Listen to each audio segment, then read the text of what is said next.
everyone. It's so good to have all of you here. While we wait for just more people to enter the room, it'll be lovely to hear where y'all are dialing in from. So please feel free to use the chat box to just give a brief introduction to yourself, the company you're from, and where you're dialing in from.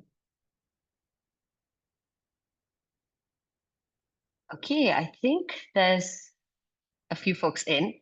So maybe we can get started formally. We have an action-packed hour actually talking through how we can future-proof businesses by focusing on climate resilience. So I'm just going to kick us off because we have a lot to cover. Let me just start. Wait. Okay, perfect. Let me just start with a brief introduction to myself. My name is Aayushi Kachalia, and I manage key initiatives in our agriculture portfolio. I actually led some of our earliest work in climate, which has informed 60 Decibels' approach to measurement in the space. And I'm thus very excited to be moderating this session alongside my co-facilitator and panel expert, Ellie Turner, who is 60 Decibels' agriculture lead, and will be doing a formal introduction shortly. From the introductions, it seems like there's a lot of friends of 60 Decibels in the room. But for those of you who are new to us, I'd love to get acquainted. This webinar is brought to you by 60 Decibels. We are an impact measurement company that uses 15-minute phone surveys to listen to end beneficiaries of organizations. We then analyze this data and present benchmarked insights within weeks so organizations can use that data and respond to what they learn. We're always very happy to connect offline if you have any questions about our broader work. But I think we're packed for this hour, so I'm going to focus on our agenda for today, which we're going to get started with a brief introduction from our panelists and have them share a bigger picture of what their organization is focused on, especially when it comes to building customer resilience. Once we have that sort of bird's eye view, we'd love to go deeper into their experience as funders and entities who design for climate resilience. So we're framing this very much as a dialogue between the demand side and supply side for each sector and theme.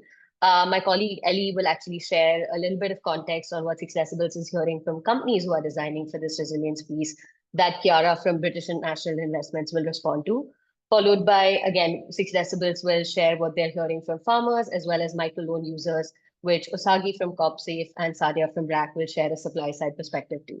At the end, as always, we've saved plenty of time for discussion and questions. So please feel free to use the Q&A box to post your thoughts and questions and anything you might have for our panelists. Just two more things. We will actually email you this recording, so you'll be able to view these slides post-event. So don't worry if you miss something. And there's a form. There'll be a short survey at the end, hopefully, where we get some feedback from you. Before we dive into the good content, it would be helpful for our panelists to learn a little bit about who's in the audience and who they're addressing. Could you take 30 seconds to please answer the two questions that are about to pop up on your screen?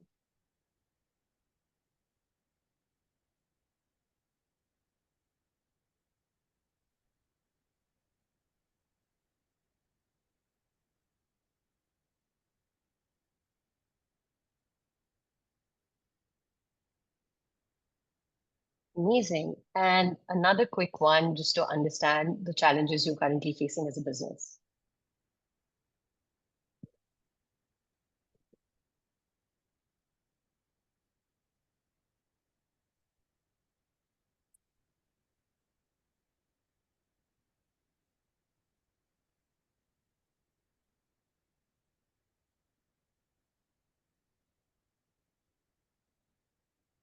Okay, I wonder if 30 seconds are up. Oh, right on cue. Okay, these are actually really interesting results, and hopefully we can cover some of these themes over the course of the next hour. So I'm just going to get us started with that hour. First up, we have Chiara from British International Investments. Chiara, it's so lovely to have you on this call. Could you please do a brief self-introduction and tell us a little bit about how resilience building fits into BII's overall investment strategy? Yeah, happy to. Good morning, good afternoon, good evening, everyone, and thanks so much, Aayushi, and to the whole 60 Decibel team. Very pleased to be here and contribute to the discussion, also because I'm a great fan of the work of 60 Decibel. So indeed, I'm Chiara Trabacchi, manager within the climate team at British International Investment. At BII, I lead the organization approach to adaptation and resilience investing across asset classes and also physical risk management, and thereby the integration of climate risk assessment within the investment process. For those of you that are not familiar with British International Investment, BII in short, it is the UK development finance institution. It provides patient and flexible capital to create more productive, sustainable, and inclusive economies in Africa, Asia, and the Caribbean. Climate adaptation and resilience is very much a key building block of BII climate change strategy. And this is because, on the one hand, BII operates in some of the world's most vulnerable countries, but also because the physical risk that can arise from the adverse effects of climate change can threaten BII dual mandate of development impact as well as financial returns. Our approach to identifying and investing in climate adaptation and resilience is two-pronged. On the one hand, we very much invest and engage with our investees to strengthen their climate resilience against climate shocks and stressors, and on the other hand, investing in companies offering adaptation and resilience enabling solutions. So those solutions that can enable people, businesses, and nature to adapt and become more resilient to climate shocks.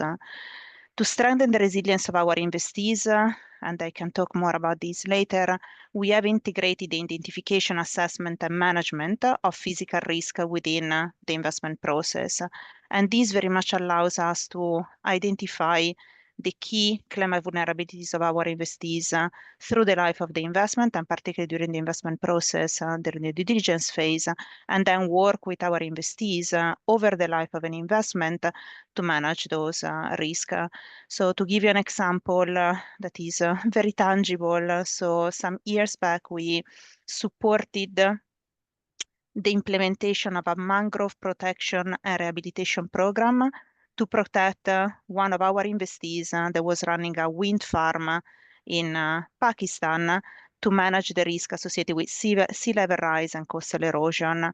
And actually, it has been interesting to estimate that this intervention could save 20 times the value of the investment and 1 million in maintenance costs over 25 years asset lifetime, and certainly also benefiting local communities because mangroves have also ecosystem benefits that need to be considered and enhanced. I'll stop here for the time being, but happy to talk more and respond to any question the 60 Decibel team or the audience may have. Thank you. Thanks so much, Chiara. I would actually love to dive deeper into it, just in like a bit, especially around the space that you mentioned. Osagie, I'm going to actually come to you now. Could you, again, similarly introduce yourself and tell us a little bit more about Cropsafe's business model, as well as why resilience is important, for like customer resilience is important to you? Yeah, thank you very much. My name is Osagie Azeta, and I'm the founder of Cropsafe Agro Services. Cropsafe is based in Lagos, Nigeria, and we are a post-harvest loss management company that strives to minimize post-harvest losses in order to maximize farmers' profitability and sustainability. And at the heart of this strategy lies a crucial element, which is farmers' resilience. So why is resilience so vital to us? It's simple. Our success as a business is intrinsically linked to theirs. Imagine farmers constantly battling post-harvest losses, unpredictable weather, unstable markets. They are less likely to thrive, and they are less able to invest in their businesses, and ultimately, they will be less able to benefit from our solutions. Our business model is built on providing drying solutions, aggregation, processing, but this depends solely on a stable and a growing customer base. And so by investing in solutions that enhance farmer resilience, like post-harvest loss reduction technologies, climate smart training, we are not just doing good to these guys, we are also building a sustainable future for our own business and our partners. So resilient farmers produce more consistent and farmers, and if they are consistent, you can have them every year. Access to market for these farmers will be more effective, and they'll be more positioned to adopt sustainable practices that we bring to them as farmers. So to create a reliable supply for operation, reduce our risk and foster long-term strategy for our partners, we must ensure that our farmers are resilient. Indeed, farmers' resilience fuels our impact. It is the very lifeblood of our impact. If they are not there and they are not able to withstand the shocks, then we have no business and we have no impact to report. So this allows us to empower communities, reduce food waste at a large scale, and contribute to more secure and prosperous agri sector. So I want to wrap it up. The farmers' ability to weather challenges and thrive directly translate to our own ability to grow and scale our impact and achieve our mission of transforming agriculture in Nigeria. I'll stop here and I'll wait for other questions that will come. Thank you. Thank you for laying out the business case so clearly, Osagie. I think what you said around resilient farmers being consistent farmers and that retention for your business resonates a lot. Sadiaa, I'm just going to come to you now. Similarly, please give an introduction to yourself and do let us know a little bit about why resilience, especially among low-income populations, how BRAC is doing that. Yeah, thanks a lot, Aayushi. I'm Sadiaa. I'm the Senior Manager for Client Impact and Product at BRAC International Microfinance. And we primarily support our 7 microfinance entities outside of Bangladesh, across Africa and Asia. And at BRAC, we have decades of lived experiences in supporting the most vulnerable communities in dealing with and adapting to climate events, particularly in Bangladesh. And we've done this through a suite of holistic interventions that cut across multiple sectors: agrofinance, microfinance, health, youth empowerment, among others. And as one of the largest providers for microfinance for people living in poverty, we think of microfinance as a really critical tool in our climate toolkit. And we know, given the profile of the clients that we're serving, that they're incredibly vulnerable to climate change. 96% of our clients are women, 2/3 live in poverty, and close to 60% live in rural areas and are engaged in rural and agricultural livelihoods.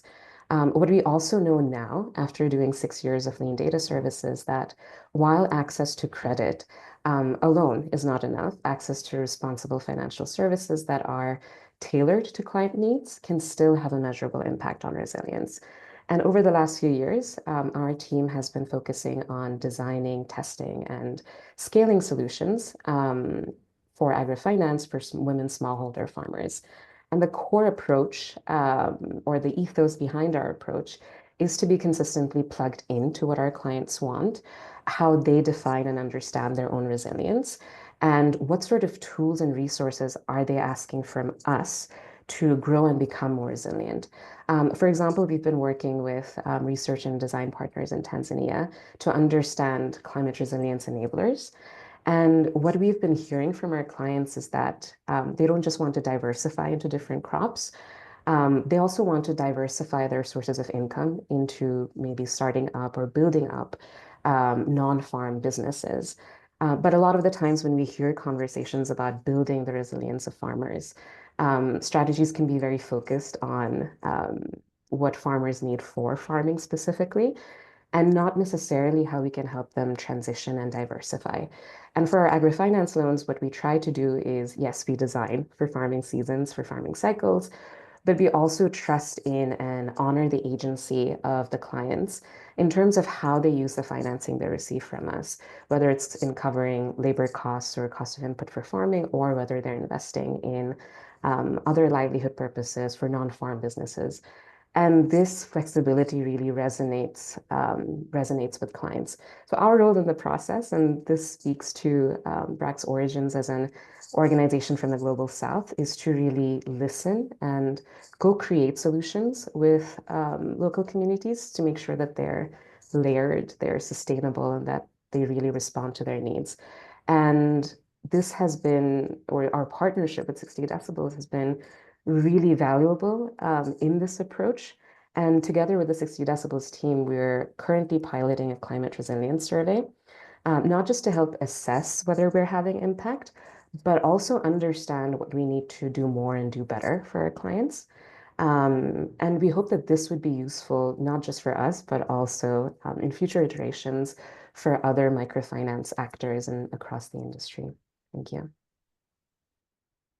Thanks, Sadiaa. We're big fans of listening, so I loved everything you said, even beyond your approach to us. Ellie, I'm going to come to you now. Could you please do a brief introduction to yourself, as well as walking us through how 60 Decibels' approach to measuring climate resilience works? Yeah, thanks, Aayushi. Hey, everyone. Thank you so much for joining. I'm Ellie Turner, and I'm the head of agriculture for 60 Decibels. And I've also led a lot of our work in developing methodologies for measuring climate resilience. So as has been said, at 60 Decibels, everything we do is grounded in listening to the voices and the stories of end users. And so for resilience, that means speaking to customers and farmers about their experience with shocks, about how particular products or service have changed their ability to cope.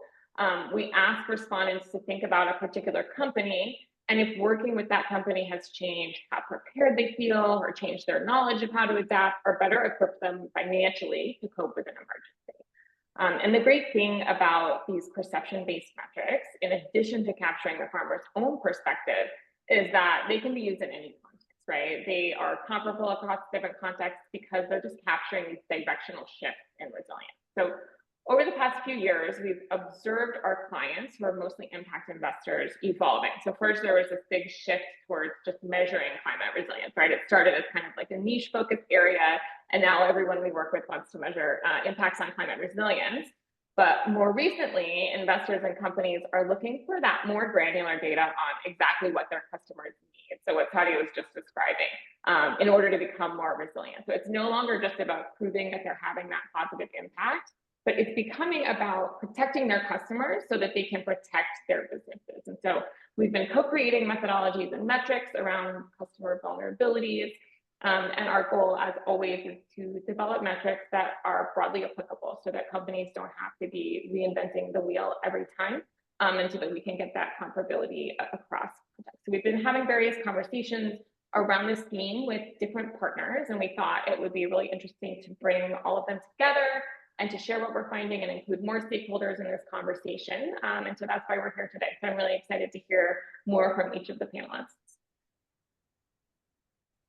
Thanks, Ellie. Chiara, going off of what Ellie said, I know BI has also been a long-term partner of ours, and we've recently started integrating climate resilience lens in our impact assessment. I'd love to understand more broadly, when BI invests in companies, how do you consider resilience of the customer or supplier base? What types of data do you look at as a funder? Just going off a little bit deeper into some of the things you already mentioned in your intro. Yeah, happy to, and thanks for the very good question. So possibly, again, there are two lenses that BII looks at in the context of the typologies of investments that we do to be able to deliver on our adaptation and resilience ambitions. And possibly, again, to set the ground and making sure that everyone has the common understanding. So BII investment mandates ranges from infrastructure assets such as ports and energy infrastructures, corporates at various stages of growth from agribusiness or agtech providers, financial institutions and funds. So to be able to deliver on our adaptation and resilience ambitions, we had to develop an approach bespoke to each entity type, both to strengthen the resilience of all the different types of investees that we hold in our portfolios, but also to understand how to engage them as applicable to deliver on adaptation and resilience through actions or the delivery of specific solutions.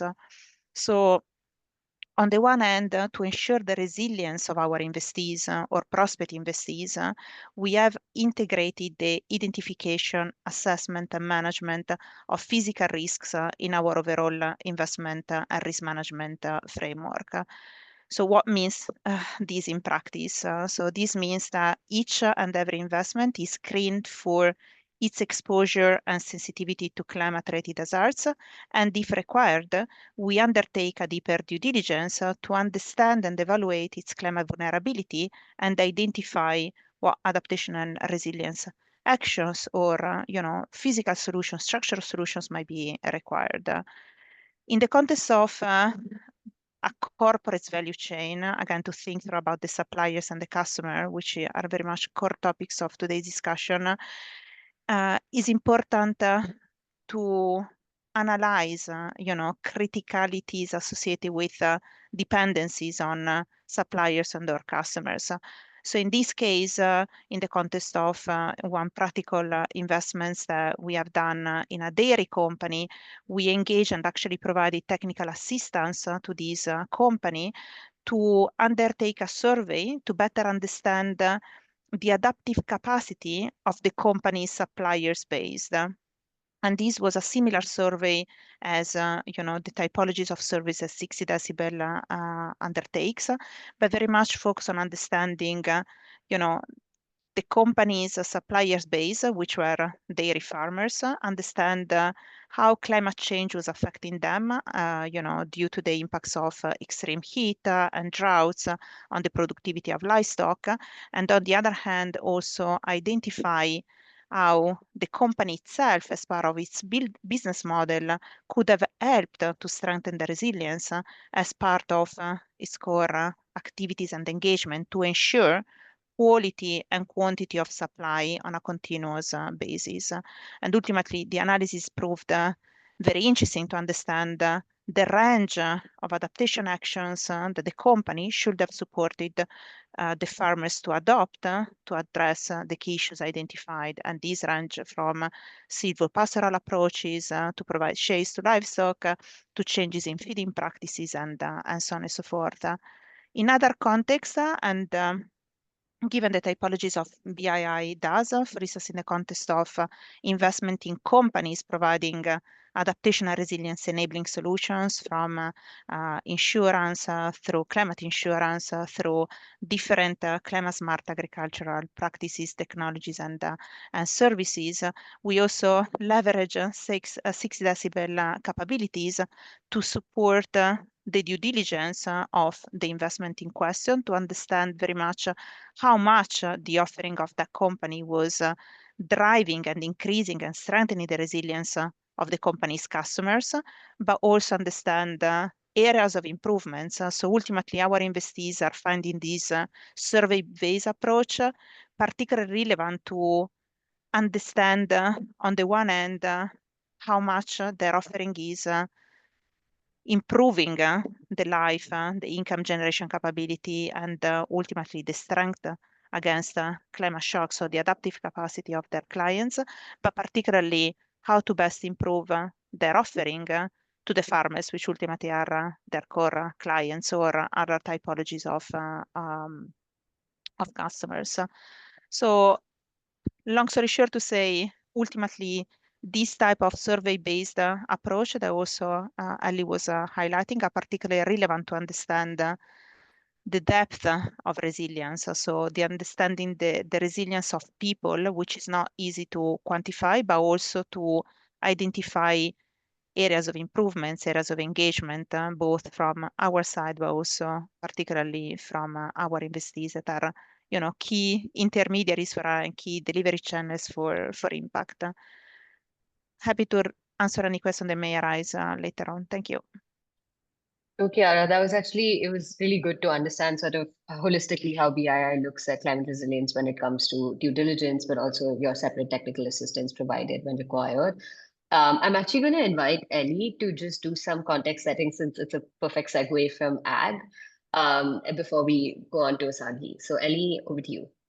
Yeah, thanks, Aayushi, and thanks, Chiara. I think it's so interesting to think about it from both the impact measurement and the risk management perspective for a lot of reasons, but one of them being like the social impact is sort of, for some companies, it's like a nice to have and it doesn't always get resourced. But I think when you frame something as business risk management, it can become a much higher priority. And so it really can bring more investment around resilience when you think of it as a business risk.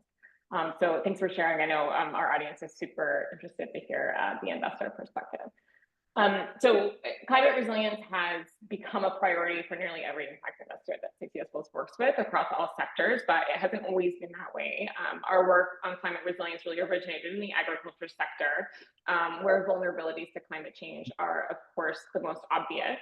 And we speak with hundreds of farmers every week, and they tell us about how climate shocks are impacting their livelihoods. So I'm just going to throw a few quick data points to set the stage for our next panelist. I promise there won't be too many charts, but we are 60 decibels. We have to give you at least a few. This first one is just a snapshot that is not going to surprise anyone, but in the past year or so, we've asked nearly 20,000 people in 23 countries if their community has been impacted by a climate shock, and 77% had been. So this really just underscores the point that vulnerability is extremely widespread, right? This data is not just from farmers.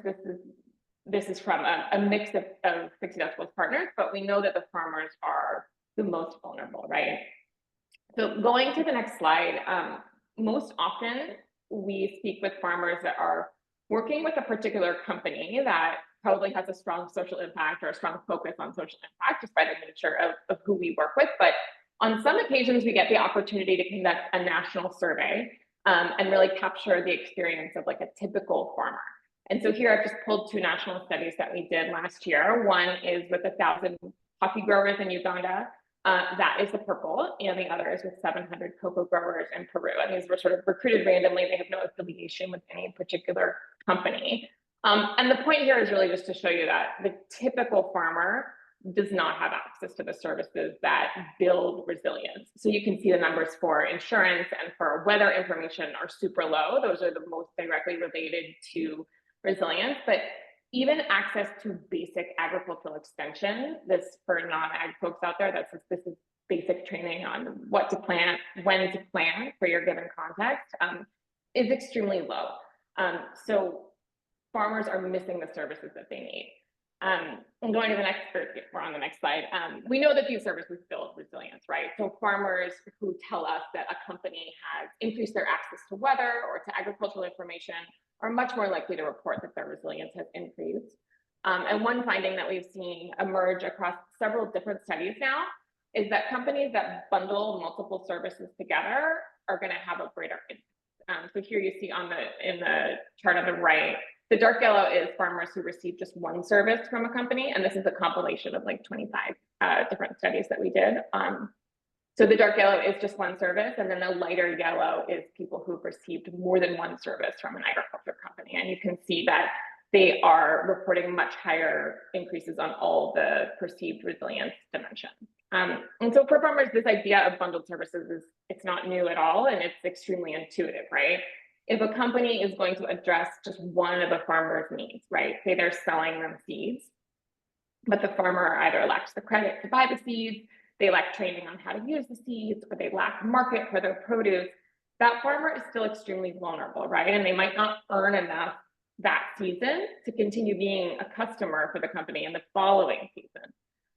This concept is one of the central pillars of the Acumen Trellis investment thesis, which invests in companies that alleviate multiple constraints faced by farmers to build their resilience. And one of those companies is Cropsafe, who I'm excited that we're going to hear from next. Amazing. Thank you, Ellie. So Osagie, I think Ellie set the stage well for this. I'd love to know what type of data on your farmers' resilience has been actually most useful to Cropsafe, and how you've used it to modify your offering and strategy. Yeah, thank you, Ellie. That was very insightful. Well, we focus on quite a number of data just to paint a picture, and you probably see when I give an example later on. We want to see a picture of how farmers are able to withstand, picture of their ability to be able to withstand challenges and thrive. And so we track things like post-harvest losses, and under that big heading, we want to know how much they lose, why they lose those things they lose. We want to know if it's post-harvest loss of quantity or of quality. But these are different things you need to know about a farmer. You want to also monitor their crop yield to understand consistency and identify vulnerabilities. We look at, which is the big one in Nigeria, look at their income stability, their adoption of climate smart farming methods, which is really, really, really critical lately, and the access to essential resources like quality seed and financing. Now, understanding this, you also have to understand the market connections and storage capabilities. These things help us to further inform our strategy. So data for us is not just a number on the spreadsheet.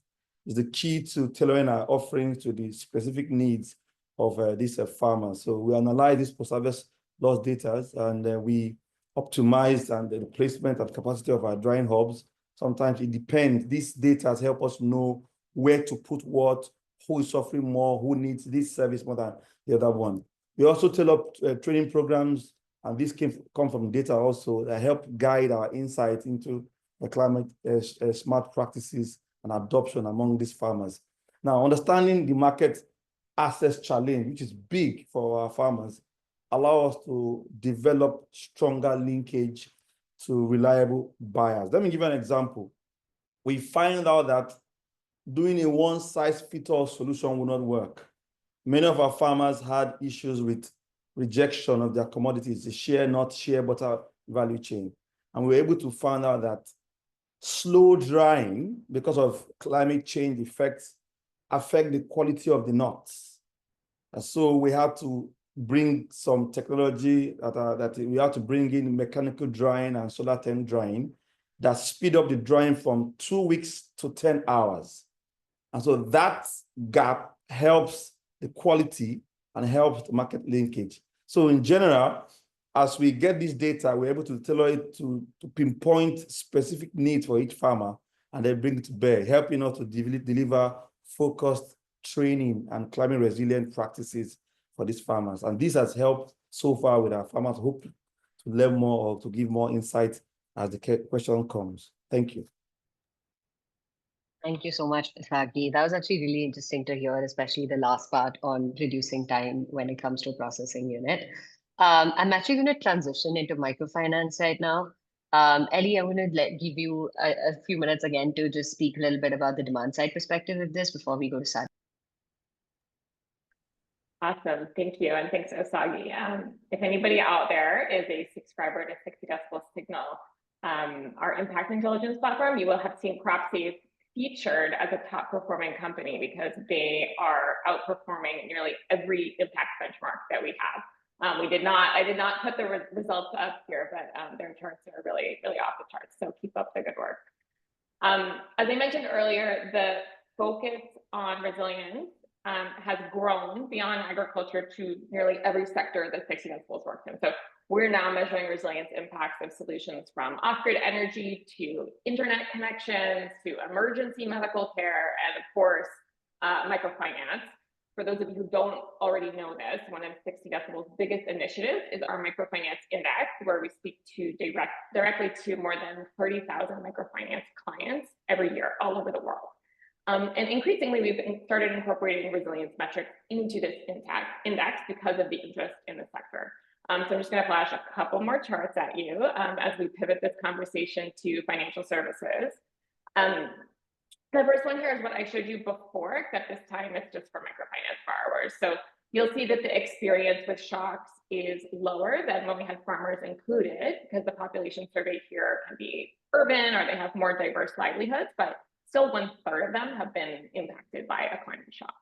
And we're also seeing something similar around bundled services in the MFI sector. So this over here on the right is one of our standard measures of financial resilience, this question of, if you needed a certain amount of money in the next month because of an emergency, could you come up with it? And what we see here is that borrowers who are getting additional services around their loan are more likely to report increased financial resilience, right? So what kind of services are they getting? Going on to the next slide, most of them are not getting any additional services, but sorry, thanks. But we see small portions of them that are starting to get access to insurance products or financial education in addition to their loan. And these are having that greater impact on resilience. And then just one last chart before I pivot, moving on to the next slide, we are seeing positive impact of microfinance on resilience. Not all 30,000 borrowers got the climate impact module, it was optional, but among the 5,000 who did, you see 52% are saying that they feel more prepared for a shock as a result of their financial services providers. So this really is an increased avenue for resilience. And of course, one of our longstanding partners in the MFI index and a consistent top performer in the index is BRAC.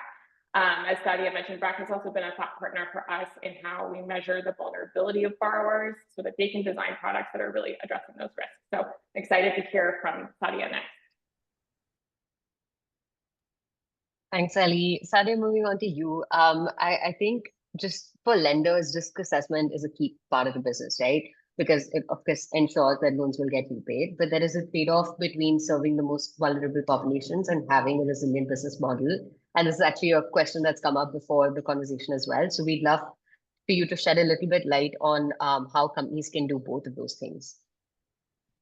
Yeah, thanks a lot, Aayushi. And I echo that this is a question that comes up quite often, but is really critical. And I'm also going to sort of borrow some of the language that Osagie used earlier, because that really speaks to, again, like our ethos. And at BRAC, impact is our only bottom line. And we know that when we invest in creating impact at scale, creating resilience at scale, it really makes it easier for us to have a business case and a sustainable model. And there are maybe three core principles that we've looked at, or enablers that we've looked at to help us in doing this. And again, the first one, at risk of sounding like a broken record, has been to listen to clients and really make sure that we're constantly adapting to their needs. And I'll also speak to like both our micro enterprise borrowers as well as the farmers that we're serving through our agri-finance loans. And in the climate space, what we've seen is that there are a lot of new innovations, a lot of new trends that come up. And for us, we try to stay informed about those trends and learn more. But ultimately, our focus and what we keep going back to is on implementing solutions that our clients are asking us to provide to help them grow. For instance, when we spoke to smallholder farmers, one of the first, and even our micro enterprise clients, one of the first needs that they raised to us was, can we have comprehensive financial literacy education to help them better manage their farming projects from a business perspective? And over the last couple of years, we've been delivering comprehensive financial literacy education that covers topics like budgeting, record keeping, where and how to save, insurance, and even on social topics such as nutrition, family planning, and so on. And we've been delivering this to our micro enterprise clients, but we are now extending this to the women smallholder farmers that we are serving as well. And that also speaks to that bundling aspect of bundling that Ellie mentioned earlier as well. What we were also very clear about when we were delivering this education curriculum is that we didn't want to put the cost of this on our clients, because we know that those who need it the most, those who are incredibly vulnerable, may not necessarily be able to afford it if we put a pricing to it. So what we really wanted to see is whether this curriculum is actually helping build their resilience, improving their outcomes. And in the latest lean data surveys that we've conducted, and this is with micro enterprise clients specifically, is that the financial literacy education is having impact in improving client incomes, improving their ability to manage finances and weather shocks. And this is not only helping build client resilience, but it's also improving our resilience as well, enabling clients to take and manage bigger loans, enabling them to be able to better repay, or being better able to repay their loans in the event of a shock, and being able to recover more quickly. And in terms of thinking about bundling and layered solutions, another sort of core principle is we recognize that complex issues such as climate change require multidimensional solutions, but in the interest of sustainability and scalability, we still need to make sure that interventions are simple enough to scale. So in our approach, we've looked at the different menu of services that we can provide and tried to identify what are simple things we can implement now that are impactful, that address the immediate needs of our clients, and that can also help us lay a groundwork for layering and sequencing interventions in the future. So Ellie mentioned like climate information services. Osagie talked about climate smart agriculture training. And we know that these can be really critical in terms of helping clients be more resilient. But when we were trying to figure out how do we provide this scalably and cost effectively, one recommendation that kept coming up was using digital. But then when we spoke to our clients, what we realized is that, let's say, for instance, in Rwanda, many of the young women that we are serving have mobile SIM cards, but they don't personally own a mobile phone. And how then do we sort of disseminate this critical information to them when they may not be able to get this information or receive this information when they need it? So we looked at our current process of delivery, and we've made it a standard practice to have loan officers who have agronomy expertise. And this might sound like a no-brainer, but it has been really game-changing for us, not only in terms of being able to more accurately assess the capacity of our clients, but also even informally offering clients with advice and sensitization on farming practices, connecting with local partners, government extension officers on the ground. And given their expertise, these loan officers really understand that their performance depends on clients being more adaptive and resilient, and are really invested in making sure that bundling works on the ground. And then just finally, what has been also really critical for us in terms of that bundling is having a conducive environment and like-minded partnerships to make our model sustainable. And given the complexity of the challenge, we know that financial service providers can do it on their own. So in many of our markets, we haven't been able to provide linked insurance services. And maybe just to take a step back and for context, the women smallholder farmers that we serve are taking loans as low as $120 on average in some markets per season. And for them, even if we're providing embedded insurance with our agriculture loans, the cost of insurance would just be too high.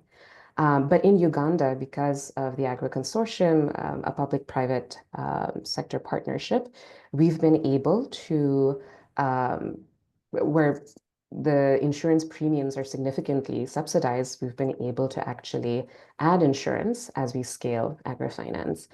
And then finally, just having the right kind of funding to design and test out solutions to make sure that they work, to iterate for efficiency and impact.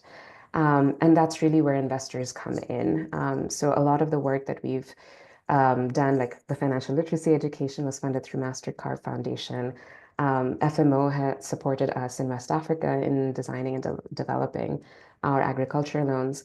And it's also really important to have what Chiara was mentioning earlier, flexible and patient funding, both in periods of normalcy, but also in times of widespread crisis, to make sure that we're able to ensure the continuity of our services.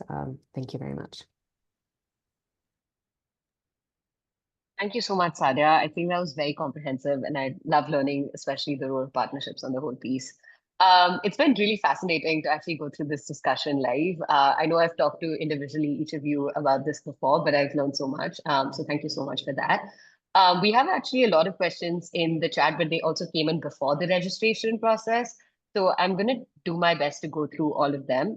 Or as many as I can. I think starting with just how resilience is defined, that seems to be a constant question that comes up. So Sadiaa and Chiara in particular, this question's for you. Are there nuances to consider when you're thinking about resilience, especially for smallholder or low population groups? And what key metrics do you consider in this group? Chiara, maybe you can go first, and Sadiaa, you can add to that. Yeah, thank you. Possibly the language I've been using internally to simplify, the nuances of what adaptation means and resilience means.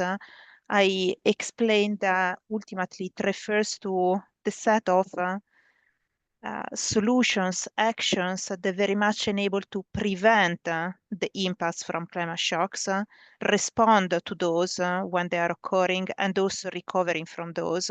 And there are examples of solutions that are required across, the disaster continuum, if I can say so.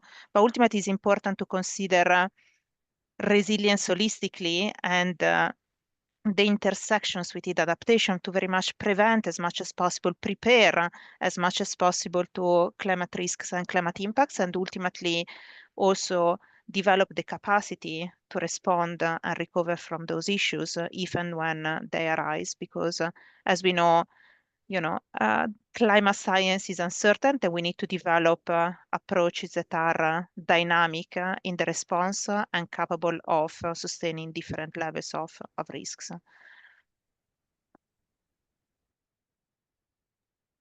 Sadiaa, anything to add? Yeah, and maybe just to add to that, I think the exercise that we mentioned earlier about working with the 60 decibels team to really figure out what climate resilience means, and sort of trying to figure out what it means for the microfinance sector. We are still trying to figure out what definition makes sense, but we really relied on the sort of tested metrics that the 60 decibels team uses. So in thinking about our micro enterprise loan clients, we look at has their ability to manage shocks or come up with an emergency expense increased. And then some of the metrics that we have also looked at in the climate resilience survey tool is how quickly are they able to recover in the event of a shock. Thinking also about coping mechanisms. What sort of coping mechanisms are they deploying? Are they relying primarily on borrowing to cope, or are they looking at other potential tools in their toolkit to recover in the event of an emergency? Yeah, I think it's helpful, especially to learn about the different metrics that we're looking at, especially because a lot of these are for successful focused. Ellie, I'm going to bring you in here to add anything to that, but also there was a question in the registration around how do we ensure the need for assured data for compliance purposes does not overburden or add cost to smallholder farmers and pose the risk of delaying implementation of practices. So I'd love for you to respond to that as well. I'll send it to you on chat. Sure. I mean, our philosophy is always that we want to take the least amount of time from the end user as possible and have the shortest possible interview. And so I think even just the question of like defining resilience, you know, the concept grew out of the humanitarian sector where these frameworks exist that measure someone's resilience, you know, define and measure it on this very objective scale, right? And it takes like 200 questions to assess a person's resilience on this scale because you need to know everything about them and their environment and their livelihood. And it's an enormous amount of information, and to give that information takes an enormous amount of time from the vulnerable individual, right? And so what we have leaned toward, rather than just assessing someone's resilience holistically like that, is just to ask them about changes. And we can ask them about changes on this sort of like directional scale really quickly. That doesn't answer the full question, I think, which has to do a lot with like reporting and the process of funding, which I think maybe would be more on the investor side of things. But just in terms of getting that data quickly, that's where we play.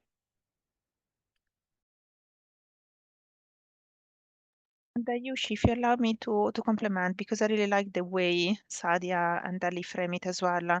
So ultimately, also in the context of BII, it matters very much to understand what it means in the context of the varying typologies of investments that we do, in terms of what it means for an infrastructure assets, and thereby what are the operational thresholds that very much, enable an infrastructure assets, being an hydropower company, solar PV, utility scale asset to sustain, extreme events, but also, as Sadiaa said, how that translates into a microfinance institution, agribusiness company, and ultimately, on our side, we had to develop bespoke approaches to very much evaluate assets and operations resilience on the one hand through the support of technical due diligence in some cases, but also evaluate the capacity of our counterparties, which are of diverse typologies, to manage those risks. And this is very much multidimensional and entails considering different factors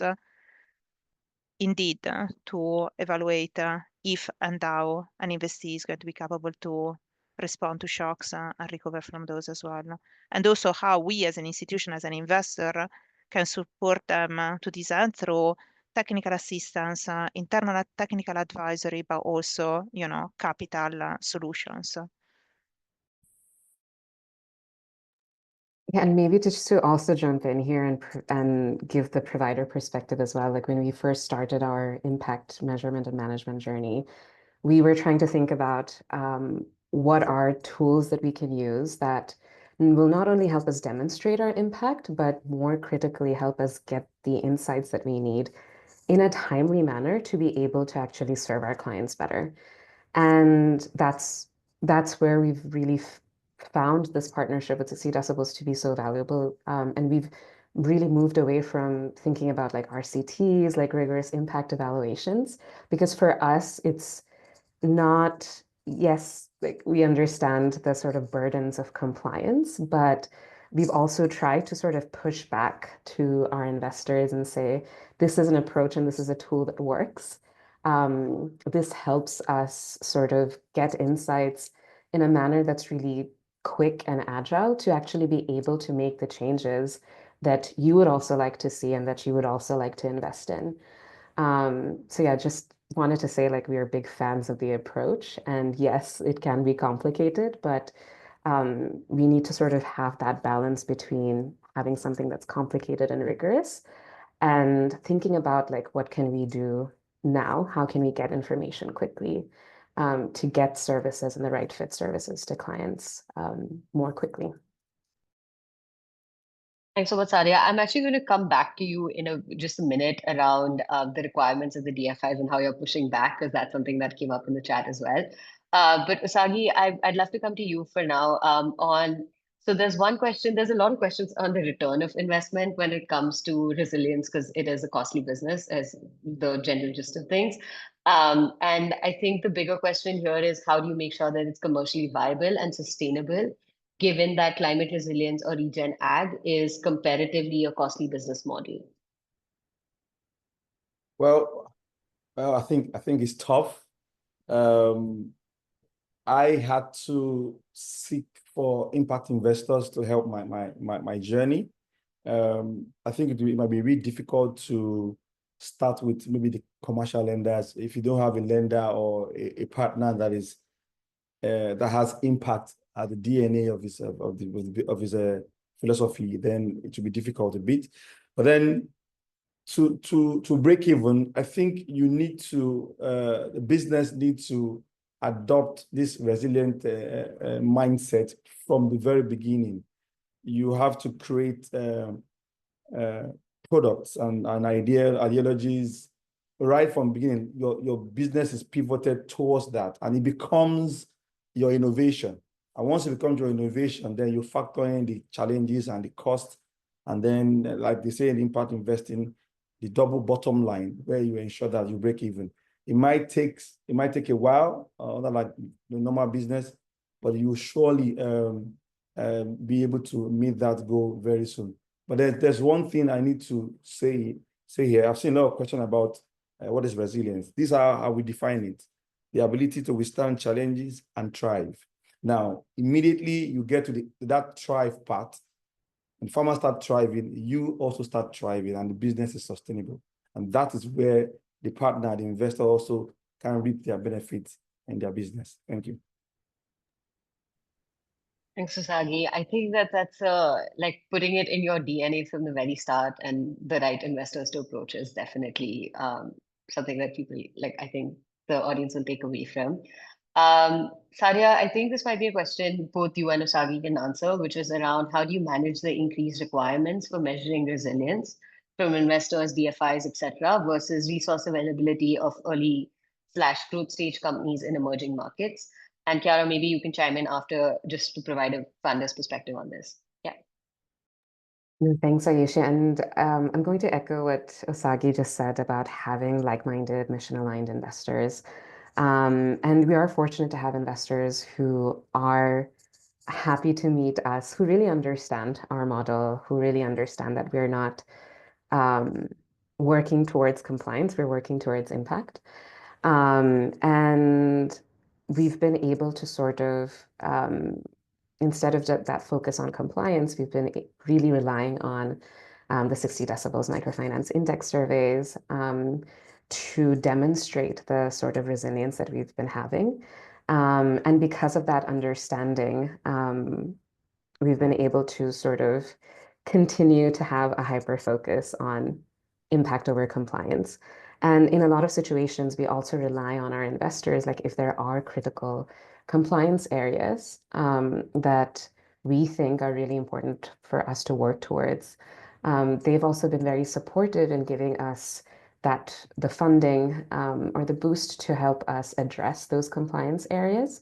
And even in terms of our impact assessments, cover some of the cost of piloting and testing out some of these assessment processes as well. So having the like-minded, mission-aligned investors who really understand your model and are bought into the model, and are focusing on impact rather than just compliance is really critical for us in sort of demonstrating our resilience and investing in our resilience.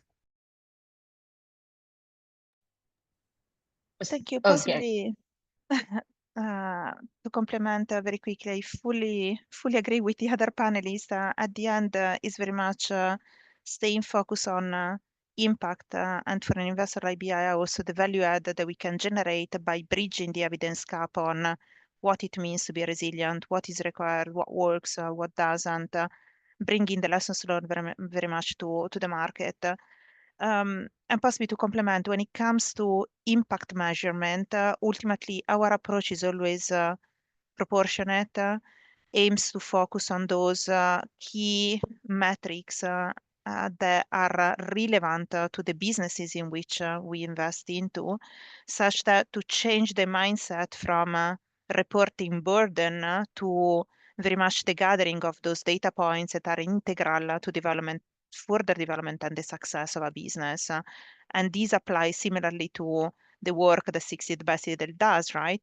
Is understanding impact, but particularly bringing value to the entities that you're, analyzing, to understand what would be required to improve their offering even further, right? Last but not the least, certainly, given the relevance of impact and the relevance of bridging this evidence gap, BII can also provide technical assistance to cover these issues and/or undertake ex post impact evaluations on a regular basis across our portfolio to understand trends and very much to learn lessons that go beyond the single investee. Thank you. Thanks, Chiara. I know we're just at time. So Ellie, I'm going to give you 1 minute to respond to these questions around some pitfalls of focusing on customer and beneficiary perceptions to assess resilience. It's the only question. I have such a long answer to this, but I'll do my best. So the risk that you're talking about is, of course, that a customer feels like they are more resilient, but they actually aren't. So you could imagine a situation in which they get a loan and they feel like they can pay for things, but actually the interest payments are going to overexpose them, or they build trenches to harvest rainwater, but things happen differently, right? So they're not actually that as resilient as they think they are.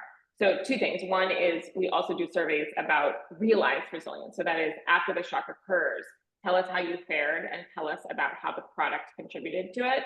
But I think in terms of objective data that you would want to measure, it's things like customer retention and default rates, and are they still performing and are they still purchasing your services after the shock occurs, right? And so you would want to, as a business, many sources of data, not just the customer perceptions, right? That you need to triangulate together to understand if they really are resilient. Amazing. I think that's everybody, and we're not at the mark of the time. Anyone who's having trouble or missed something, we will share this recording after this call, so don't worry, you can reference back. I'd love to thank our panelists, Chiara, Osagie, Sadiaa, and of course, Ellie. Thank you so much for being here. Thank you for spending this hour with us and teaching us and allowing us to learn from you. And yeah, hope everyone has a good rest of the day. Thanks everyone Bye, for joining. everyone.